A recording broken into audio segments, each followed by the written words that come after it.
Empecé a salir con mi novia, aún sabiendo que tenía 2 hijos. Me gustan los niños y no tengo problema con que vivan con nosotros. Pero cuando le dije que traería también a mi hija de otro matrimonio me dijo, no estoy para cuidar hijos de otra mujer. La primera vez que vi a Claudia rodeada de guardias de seguridad fue en la entrada de mi trabajo, gritando que yo odiaba a los niños y que había dejado a sus hijos en la calle. Había teléfonos apuntando, compañeros mirando por encima de los cubículos, y mi nombre empezaba a correr por los pasillos mezclado con la palabra abusador. Antes de que todo eso explotara, yo solo era un tipo que pensaba que podía querer a los hijos de mi novia sin dejar de ser padre de mi propia hija, y es justo eso lo que tengo que explicar. Cuando conocí a Claudia, yo venía cargando una culpa silenciosa por no haber estado tanto con Emma como debía. Mi divorcio con la mamá de mi hija fue de esos que no salen en películas, pero dejan cicatrices igual, muchos papeles, pocas palabras y un acuerdo de visitas que funcionaba, pero me hacía sentir visitante en la vida de mi propia niña. Emma vivía con su mamá. Yo la veía todas las semanas y trataba de compensar el tiempo perdido a base de salidas al parque y helados. En ese contexto apareció Claudia, madre soltera de 2 niños, que se presentaba como la mujer que había decidido sacar adelante a Mateo y Sofía prácticamente sola, sin llorarle a nadie. En mi cabeza sonó a segunda oportunidad para hacer las cosas mejor. Claudia trabajaba en una guardería y hablaba de los niños con una soltura que a mí me desarmaba. Decía que los entendía, que le encantaba ver cómo aprendían, que tenía una paciencia infinita. Yo escuchaba todo eso y pensaba que alguien así no solo sería una buena pareja, sino también una buena figura en la vida de Emma. Me gustaban los niños, siempre me habían gustado, así que al principio no me pesó pagar alguna pizza cuando salíamos con Mateo y Sofía, comprarles unas zapatillas nuevas cuando se les rompían las suyas o ayudar con un uniforme. Se sentía natural, casi automático, como si estuviera entrando en una familia que ya estaba empezada. Con el tiempo, esos pequeños gestos se volvieron algo fijo. Cuando se acercó la temporada de matrículas, Claudia comentó que el colegio privado donde estaban los niños se le hacía pesado. Dijo que cualquier ayuda era bienvenida, que ella no quería cambiar a los niños de ambiente porque ya estaban adaptados. Yo, con el sueldo un poco mejor que el suyo y con la idea de que estábamos construyendo algo serio, ofrecí cubrir parte de la colegiatura. Después vinieron las clases de inglés, luego natación, luego un taller de vacaciones. Cada vez que lo hablábamos, Claudia repetía que cuando viviéramos juntos todo sería más sencillo, que entonces sí seríamos un equipo de verdad. Nos mudamos a mi departamento unos meses después, casi sin respirar entre cajas y promesas. El contrato estaba a mi nombre, la renta salió de mi cuenta y los servicios también. El mercado lo pagaba yo, los útiles escolares yo, las actividades extraescolares yo. Cuando alguna vez hice el comentario de que estaba cubriendo casi todo, Claudia se encogió de hombros y dijo que yo ganaba más, que además esos niños eran también mi familia, y que en una familia no se llevaba la cuenta como si fueran extraños. Sonaba razonable en el momento, y yo no quería ser el tipo que le echa en cara el dinero a una mujer que se mata trabajando y criando 2 hijos. En toda esta dinámica, Emma estaba en un lugar extraño, como una ficha que todavía no se ponía en el tablero. Yo hablaba de ella, mostraba fotos, contaba anécdotas de cuando íbamos al cine o de cómo se quedaba dormida en el carro. Claudia respondía que moría de ganas de conocerla, que le encantaría que la niña se sintiera acogida, que la vería como una hijita más. Cada vez que proponía una visita, algo se atravesaba, que los horarios de Emma, que la rutina de Mateo y Sofía, que era mejor esperar a que ellos estuvieran más adaptados al cambio de casa. Yo, para no generar conflictos, postergaba el encuentro una y otra vez, convencido de que lo importante era que la base de la relación estuviera firme. Con el tiempo empecé a notar ciertos comentarios que, vistos ahora, eran avisos que preferí no atender. Claudia hablaba de lo cansada que estaba de lidiar con hijos de otras en la guardería, decía que en su trabajo tenía que aguantar berrinches de niños malcriados mientras las madres se pintaban las uñas. Añadía que al menos con sus hijos sentía que valía la pena, porque eran suyos, los había llevado en el vientre y eso la conectaba distinto. Yo escuchaba eso y lo pasaba por alto, pensando que solo se desahogaba del trabajo. Nunca lo pasé por el filtro de lo que significaba para Emma, que seguía siendo una idea más que una presencia real en casa. El punto de quiebre llegó una noche de jueves, casi a las 10. Estaba guardando unos platos cuando sonó el teléfono con el tono que uso solo para cosas importantes. Era la mamá de Emma, con la voz más frágil de lo normal. Me contó que estaba en urgencias, que le habían descubierto un problema en la vesícula y que tenían que operarla de inmediato. Me pidió, casi sin aire, que me llevara a Emma unos días mientras se recuperaba, que la niña estaba asustada y preguntaba por mí. No lo dudé. Tomé las llaves del carro, la billetera y salí como estaba, con la sensación rara de que, por fin, era mi turno de estar presente. En el hospital encontré a Emma con su mochilita rosa y su peluche apretado contra el pecho. Tenía los ojos hinchados de llorar, pero se tranquilizó un poco cuando le dije que se quedaría conmigo. Hablé un rato con su mamá, coordinamos lo básico y me llevé a la niña de la mano. En el camino a casa, mientras ella miraba por la ventana las luces de la ciudad, yo me imaginaba el primer desayuno de todos juntos, la primera tarde de dibujitos, Mateo y Sofía enseñándole su cuarto, Claudia diciendo que era una bendición tener a Emma ahí. En mi cabeza, esa noche era el inicio de la familia que tanto había querido armar. Cuando llegamos al edificio, la fantasía empezó a resquebrajarse desde la puerta. Claudia estaba apoyada en el marco, con los brazos cruzados y la cara tensa. Ni siquiera miró a Emma primero, me miró a mí, como si yo viniera con un problema bajo el brazo en lugar de con mi hija.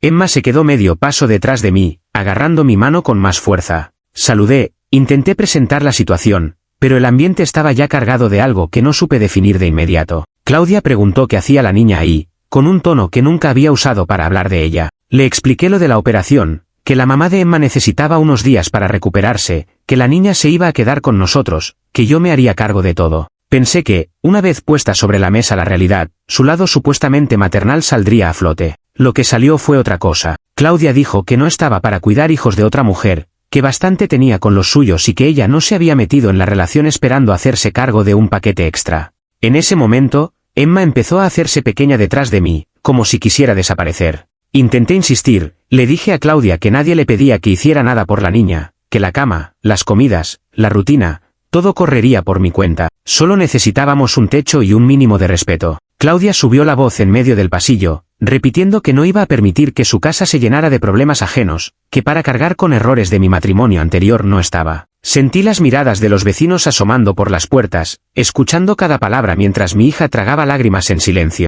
No hubo un momento de gritos de mi parte ni un golpe sobre la mesa. Lo que hubo fue una calma rara, pesada, que llegó cuando vi la cara de Emma intentando no llorar, apretando el peluche contra el pecho. Le pedí que me esperara un minuto junto al ascensor, le dije que ya regresaba. Entré al departamento solo, miré alrededor esa sala que hasta entonces había sentido como un espacio compartido y agarré lo básico, mi laptop, 2 mudas de ropa, el cargador del celular y algunos documentos. Fui a la mesa del comedor, saqué las llaves del bolsillo y las dejé ahí, encima de una servilleta. Le dije a Claudia que se quedara con el departamento esa noche, que al día siguiente hablaría con el casero para arreglar lo que hubiera que arreglar, pero que desde ese momento no pondría un centavo más para ella ni para sus hijos. Añadí, con la misma calma que no sentía por dentro, que a mi hija no la volvía a humillar en la puerta de su casa. Claudia explotó, empezó a decir que yo era un monstruo, que estaba dejando a 3 niños en la calle, que nadie iba a querer a un hombre con tanta frialdad. Yo la escuché un momento, sin responder, y luego salí cerrando la puerta por fuera. Bajé en el ascensor con Emma en silencio. Ella me miraba sin entender del todo, solo percibía que algo se había roto. En el carro, de camino a un hotel sencillo cerca del hospital, le expliqué lo justo, que se quedaría conmigo unos días, que tendríamos una habitación solo para los dos, que su mamá se estaba cuidando y que yo también iba a cuidarla. No mencioné a Claudia, no dije nada de lo que había pasado, solo le prometí, sin adornos, que nadie la trataría como un estorbo mientras estuviera conmigo. Esa noche, en la habitación de hotel, Emma se durmió viendo dibujos en la televisión pequeña, con el peluche al lado y la luz del baño encendida porque decía que así se sentía más tranquila. Yo me senté en la silla de plástico junto al escritorio, abrí la laptop y entré a la aplicación del banco. Miré las tarjetas adicionales a nombre de Claudia, los pagos programados, las transferencias automáticas a la cuenta del colegio de Mateo y Sofía. No fue una decisión impulsiva, porque la venía masticando desde hacía meses, solo que esa noche tuvo fecha y hora exacta. Fui cancelando una tarjeta tras otra, bloqueando el uso de las que habían estado en su cartera hasta la mañana anterior. Luego suspendí los pagos periódicos de la colegiatura del colegio privado, dejando el contrato como responsabilidad solo de Claudia.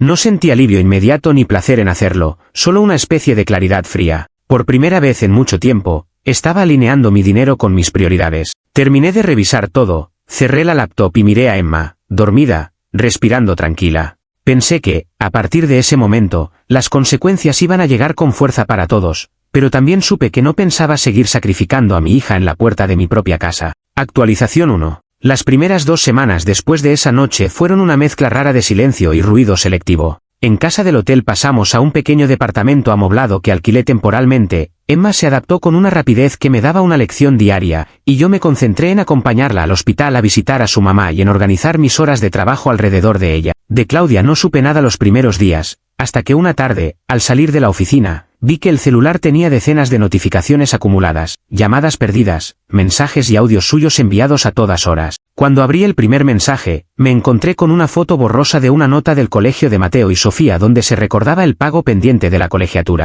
Luego venían capturas de pantalla del estado de cuenta de su banco, con números en rojo, y textos donde decía que no podía creer que yo fuera capaz de hacerle eso a unos niños inocentes. Repetía que yo sabía que ella no podía sola, que había confiado en mí, que había construido su vida reciente pensando en que yo era parte de esa familia, y que de un día para otro la había dejado colgada. Lo que más me llamó la atención no fue eso, sino la insistencia en una idea que se repetía como estribillo en sus audios. Claudia lloraba a las 3 de la mañana diciendo que ella no tenía por qué cargar con el paquete de Emma, que bastante hacía al tolerar que yo tuviera una hija de otro matrimonio, pero que mis obligaciones con Mateo y Sofía eran distintas porque yo había decidido ser parte de esa familia. En su cabeza, mis responsabilidades estaban claras, mi hija era opcional, sus hijos eran obligación. Escucharla decirlo sin filtros terminó de ponerle nombre a sensaciones que yo había estado empujando hacia el fondo. Al principio no respondí nada. Dejé que se acumularan los audios mientras terminaba de ajustar mi nueva rutina con Emma. Pero una noche, después de escucharla acusarme de ser un cobarde que repetía el patrón de los hombres que huyen, me senté y le escribí un solo mensaje largo. Le dije que entendía que estuviera asustada y enojada, pero que la única niña por la que yo tenía una responsabilidad legal y moral ese día era Emma. Que yo no iba a seguir sosteniendo un modelo donde mi hija era tratada como una intrusa y sus hijos como una inversión obligatoria. Dejé claro que cualquier cosa económica que hubiera hecho por Mateo y Sofía había sido voluntaria,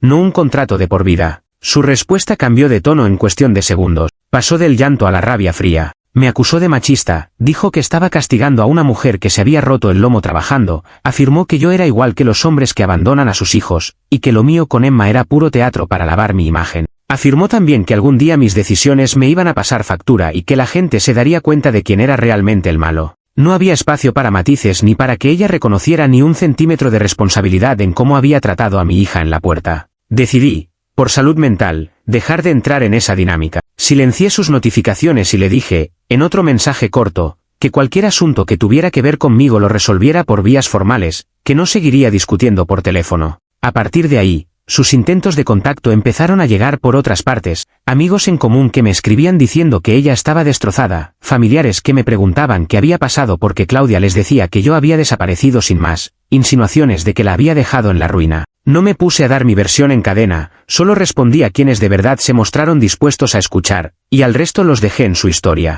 Mientras tanto, mi foco estaba en Emma. La veía dormir en su nueva cama, con sus cosas colocadas a su gusto, y sentía una mezcla de alivio y miedo. Alivio porque, por primera vez, la tenía cerca sin tiempos limitados por un cronograma de visitas. Miedo porque sabía que mis decisiones con Claudia iban a traer cola y que, tarde o temprano, algo más grande se iba a mover. Aún así, dentro de toda esa incertidumbre, dormir en un lugar donde mi hija no era un problema ni una carga ya era un cambio que no pensaba negociar. En ese momento, yo creía que el conflicto con Claudia se iba a quedar en el intercambio de mensajes hirientes y en la ruptura definitiva de la relación. Pensaba que, con el tiempo, cada quien tomaría su camino y el ruido se iría apagando. Todavía no imaginaba que la verdadera sacudida estaba por llegar, no en mi casa ni en mi cuenta bancaria, sino en el lugar donde ella se había construido su imagen más sagrada, su trabajo como mujer que cuida niños de otro. Actualización 2. La llamada del colegio llegó a mitad de trimestre, en un martes cualquiera que parecía rutinario. Yo estaba revisando unos informes cuando sonó el teléfono de la oficina con un número que me resultaba familiar.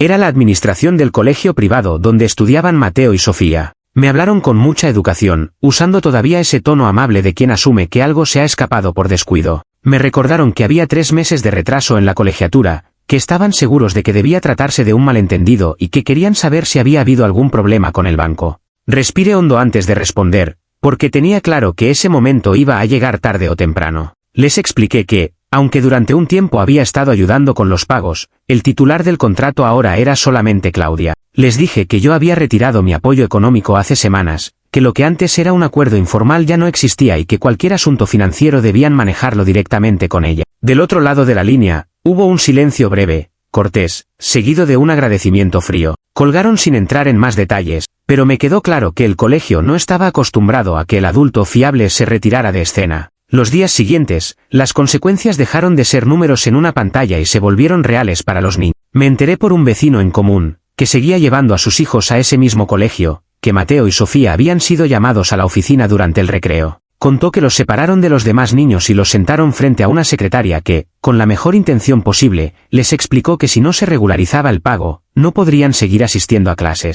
Imaginar esa escena me dejó un sabor amargo, porque por muy responsable que considerara a Claudia de lo ocurrido, los que estaban recibiendo el golpe directo eran dos menores que no tenían idea de la mitad de la historia. Ese mismo día, como si el guión estuviera escrito, Claudia apareció en la entrada del edificio donde trabajo, justo en la hora de más movimiento. No esperó a que alguien la anunciara ni pidió hablar conmigo en privado. Entró al lobby con los ojos desorbitados y la voz ya al máximo volumen. Empezó a gritar que yo estaba castigando a unos niños por culpa de una pelea de adultos, que les había quitado la educación, que los había condenado a ser unos mediocres solo por mi ego herido. Usó palabras fuertes, mezclando mi nombre con acusaciones de abuso financiero y abandono, como si yo hubiera sido el único sostén desde siempre. La escena se armó en segundos. La recepcionista intentó calmarla, algunos compañeros se detuvieron a mirar, otros sacaron el celular casi por reflejo. Yo bajé del piso donde estaba cuando me avisaron que había una mujer haciendo un escándalo y preguntando por mí. La vi desde la escalera interna, agitando papeles, diciendo que tenía pruebas de cómo yo había dejado de pagar de la noche a la mañana, que eso demostraba que no tenía corazón.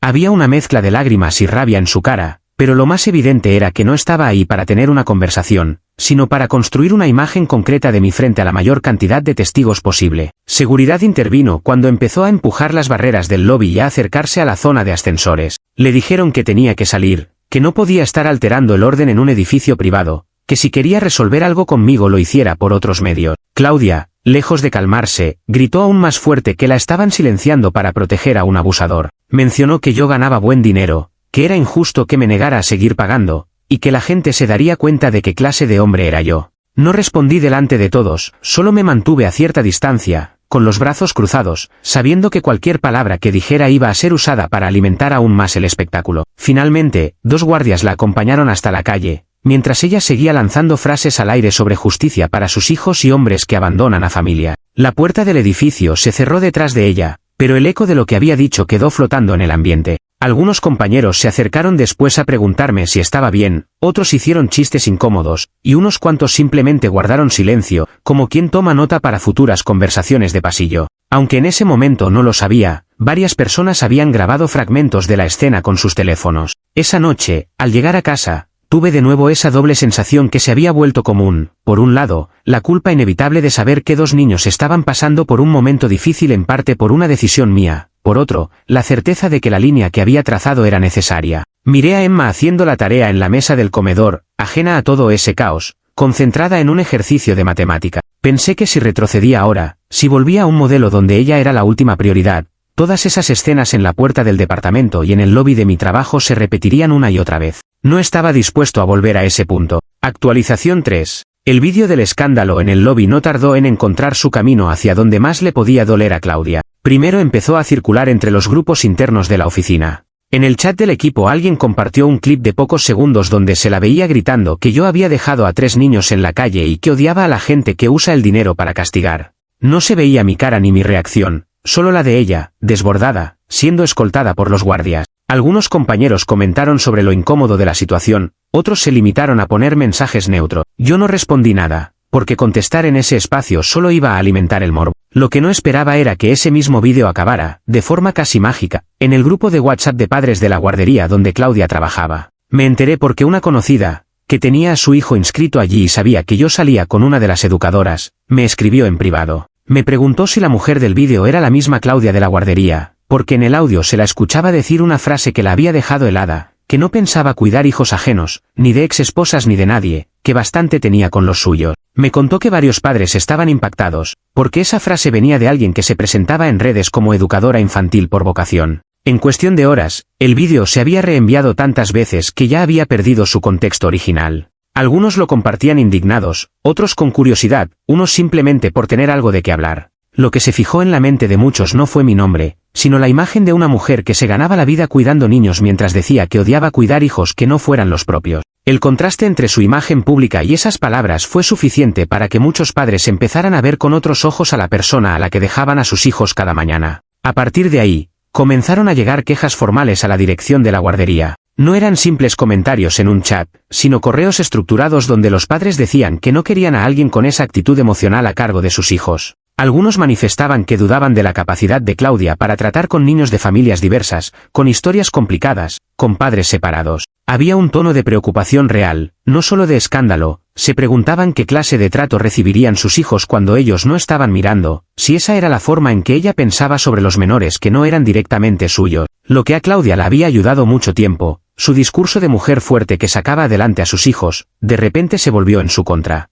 Ese relato que antes inspiraba empatía ahora sonaba más bien a filtro, a línea divisoria. Mientras tanto, yo veía todo desde afuera, sin intervenir. No mandé el vídeo a nadie, no lo comenté en redes, no fui a la guardería a buscar a nadie. Me limité a observar cómo las consecuencias de sus propias palabras, dichas en un ataque de rabia frente al edificio de mi trabajo, empezaban a extenderse por los círculos donde ella había construido su reputación. En paralelo, la vida con Emma seguía su curso. Ella no sabía nada de vídeos ni de chats de padres, su mundo era el colegio, los fines de semana conmigo y las visitas a su mamá mientras seguía recuperándose. Hacíamos cosas sencillas, preparar pasta, ver una película, armar un rompecabezas. Mientras la veía reír por alguna tontería, pensaba en el contraste con la escena de la puerta de mi antiguo departamento, donde la habían frenado como si fuera una intrusa peligrosa. Ese recuerdo funcionaba como recordatorio permanente de por qué había decidido cortar por lo sano. El punto de inflexión para Claudia terminó siendo exactamente ese, que su fachada de mujer que cuida a los hijos de otros con amor quedara cuestionada por su propia voz.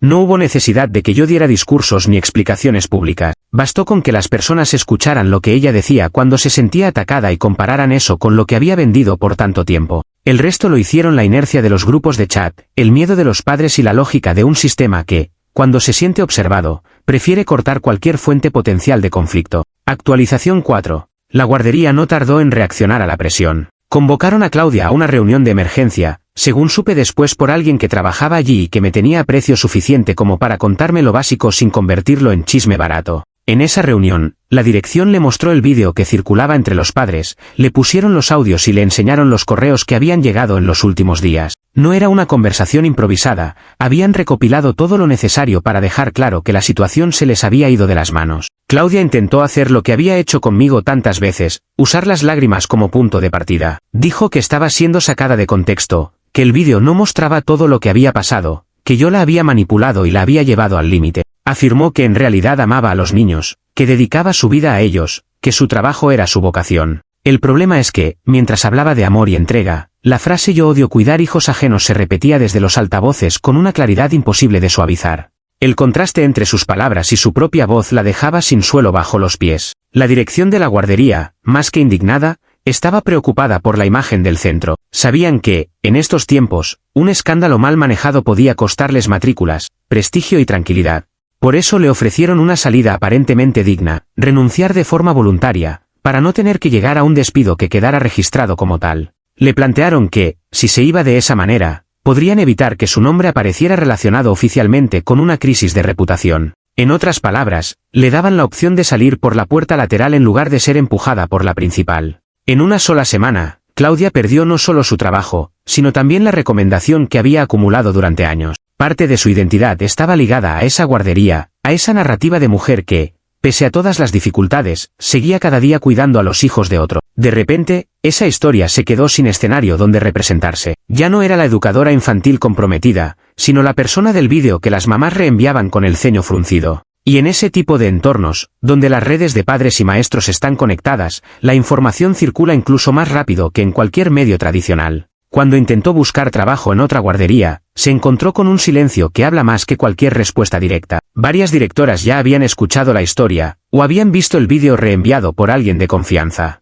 No necesitaban entrar en detalles, simplemente decían que en ese momento no tenían vacantes o que habían decidido apostar por perfiles distintos. Nadie la señalaba abiertamente, pero las puertas se cerraban una tras otra, como si el mismo sistema al que pertenecía se encargara de marcarle un camino muy estrecho. Mientras esto pasaba, mi papel fue el de un espectador que había dejado de estar en escena pero veía los efectos especiales desde la cabina. No sentí alegría al enterarme de que la habían despedido, tampoco pena que me hiciera cuestionar mis decisiones. Lo que sentí fue una especie de coherencia brutal. La imagen que ella intentó destruir sobre mí en la puerta de mi trabajo terminó enredándose con la imagen que ella misma había construido sobre sí durante años. Cada acción tuvo su eco, no porque alguien lo planeara, sino porque hay cosas que, cuando se graban y se comparten, ya no se pueden desdecir con un simple discurso. En la práctica, mi vida diaria cambió mucho menos que la suya. Yo seguí yendo a la misma oficina, con la diferencia de que la anécdota del escándalo fue reemplazada por el siguiente rumor de turno. Emma continuó con su rutina escolar, y su mamá,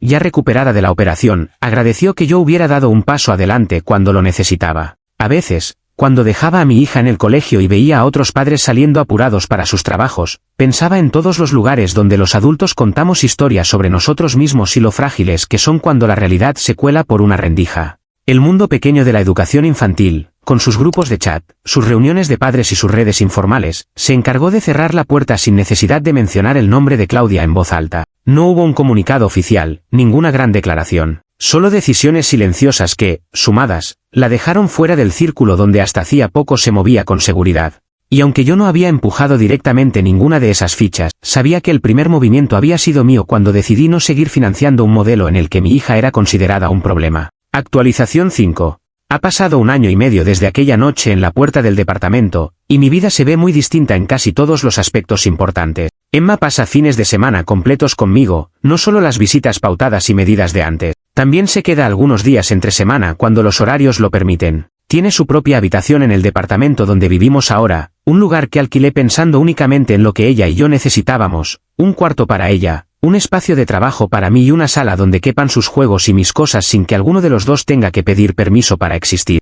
Económicamente, estoy más apretado que antes, eso no lo voy a maquillar. El colegio de Emma y sus actividades salen exclusivamente de mi bolsillo, sin el colchón que, de algún modo, me daba antes compartir ciertos gastos con Claudia, aunque esos gastos estuvieran mal repartidos. Ahora cada salida al cine, cada curso que ella quiere hacer, cada libro nuevo se siente en el presupuesto. Pero al mismo tiempo, cada decisión que tomo con ese dinero tiene una consecuencia directa en la vida de mi hija, no en la fachada de nadie más. Cuando la dejo en la puerta de su aula y la maestra la recibe con una sonrisa, no hay nadie mirándola como si fuera un estorbo que llegó a desordenar una estructura ya armada. De Claudia sé por terceros, no porque la siga buscando. Me han contado que vive en casa de su hermana, que Mateo y Sofía ahora estudian en una escuela pública del barrio, que se ha ido adaptando a una realidad que no encaja con la historia que solía contar de sí misma. Dicen que intenta reconstruir su relato en redes, presentándose otra vez como una mujer que lo perdió todo por culpa de un hombre egoísta, que habla de injusticia y de sacrificios no valorados. Sin embargo,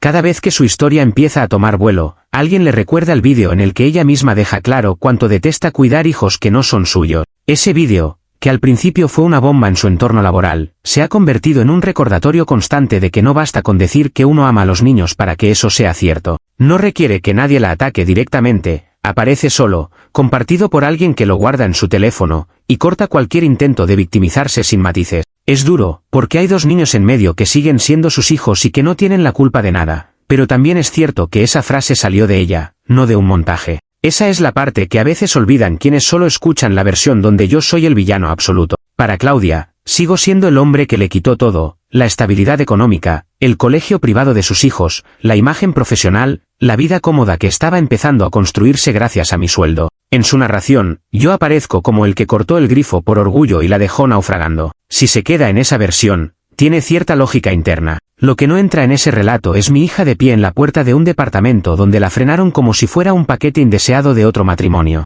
Ese momento no se puede borrar, y para mí es el centro de todo lo que vino después. Desde mi lado, no me siento héroe ni vengador. Solo me veo como el tipo que, después de cargar culpas ajenas durante demasiado tiempo, entendió que amar a los hijos de otra persona no implica sacrificar a los tuyos en la puerta de tu propia casa. Puedo reconocer que hubo cosas que hice mal, que me metí demasiado rápido a una dinámica económica que no estaba bien planteada, que quise reparar con dinero vacíos que venían de otro lado. Pero también sé que, cuando llegó el momento clave, elegí a la persona que necesitaba que la eligieran desde el principio, mi hija. Hoy, cuando Emma se queda dormida en su cama rodeada de dibujos y peluches, con la tranquilidad de saber que ese espacio es suyo, siento que, aunque el camino haya sido torpe y lleno de golpes, al menos estoy donde debería estar. No tengo todas las respuestas ni la vida resuelta, pero ya no estoy regalando mis recursos, mi tiempo y mi paz mental a una historia que me exigía entregarlo todo mientras miraba a mi hija como un problema. Y si para algunas personas eso me convierte en el villano, es un precio que, a estas alturas, estoy más que dispuesto a pagar.